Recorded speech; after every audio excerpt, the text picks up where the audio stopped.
Hi, I'm Frank A. Lancio. On behalf of the Civil Discourse Club of the Villages, I'd like to welcome you to this podcast on how CDDs work, how community development districts actually operate.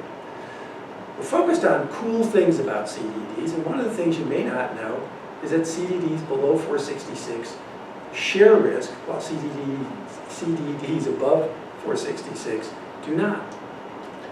So CDDs 1 through 4, which are really sort of the historic areas of the villages, they each stand alone.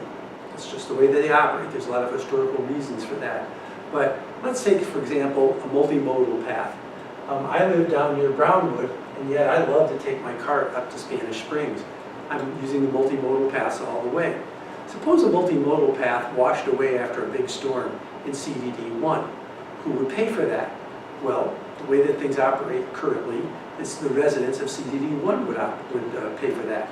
Now you might say, well, that's not fair. Everybody's using that path. That's true. But under the current agreement, only the people who live in that CDD would fix it. On the other hand, somebody in CDD 3 would not be paying for something that happened in CDD 1, and that's how it balances out. But if that same washout occurred south of 466, it would be a very different outcome. In 2013, there was the chartering by the Lake Sumter Landing Commercial Community Development District and the district government of a body called the Project-Wide Advisory Committee, PWAC for short. That committee has representatives, one supervisor from each of the community development districts south of 466. They also have a document called Exhibit A, in which they identify all the categories of assets that they consider to be shared assets, assets that are used by everybody in the geographic area covered. So multimodal paths are really easy to understand, but so are things like, let's say, the plantings along Morse Boulevard and Buena Vista Boulevard, fences and some of the shrubbery that screen residents' backyards from the multimodal paths. And it goes on and on and on. There's a variety of different things. It goes even down to some of the irrigation and water management handling. So south of 466, if that same multimodal path washout occurred, all of the CDDs south of 466 would contribute through the PWAC to the maintenance and the repairs necessary to put that back into service. Now each of them contribute based on their geographic size. So I live in CDD 10, we're one of the larger ones, so we pay a large share to project-wide advisory fees. But there's some real benefits. You might have heard in the newspaper that CDD 4 is experiencing problems with sinkholes. I guess they're called geologic anomalies. Well, those geologic anomalies have made 2 residences uninhabitable, have affected some property that's owned by the district, and the district has incurred a lot of extra expenses both for security and engineering studies. In a recent meeting, the district government estimated that the residents of CDD 4 could incur as much as $500,000 to $600,000 in additional costs just from this one event this year. Now, if you look at the population, CDD 4 has approximately 5,400 homes in it today. If you divide that out, let's say we'll take the lower number of 500,000, you're looking at a one-time cost add-on of about $92 per home. If that same $500,000 catastrophic expense had occurred below 466, it would have been shared proportionately by all of the CDDs. Now just that set of CDDs, 5 through 11, today have about 35,000 homes. And so you would have seen a cost more on the order of $14.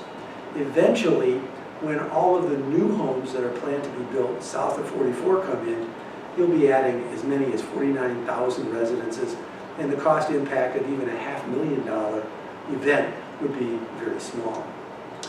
Now there is one thing about the PWAC though, as great a mechanism as it is for risk reduction, there's one thing that I think you need to be asking people who are running for office this year to become supervisors.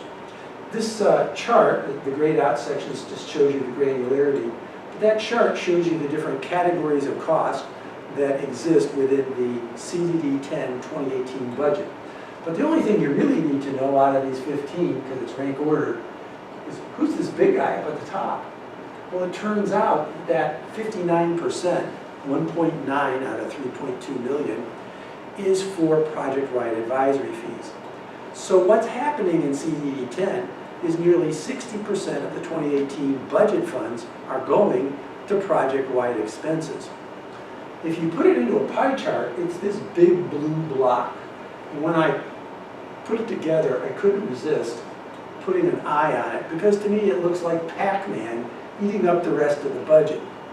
Now, I've just already said risk reduction and cost sharing, good aspects of it. So it's not wrong that the CDD is consuming large amounts of cost. That means that there's a lot of things that CDD 10 is contributing to, and if things happen in CDD 10, they would get offsets of their costs. But what is significant is that the Project-Wide Advisory Committee, only one of the 5 supervisors in CDD 10 sits on that PWAC board. And under the Sunshine Laws,